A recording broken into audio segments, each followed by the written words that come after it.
cà phê đắng nghe nướng bờ môi chỉ tình yêu mặn rồi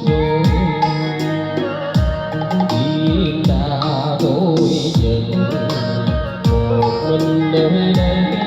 bên quan vắng ngày xưa gió lại hàng cây nghe tiếng ve sầu thơ than cho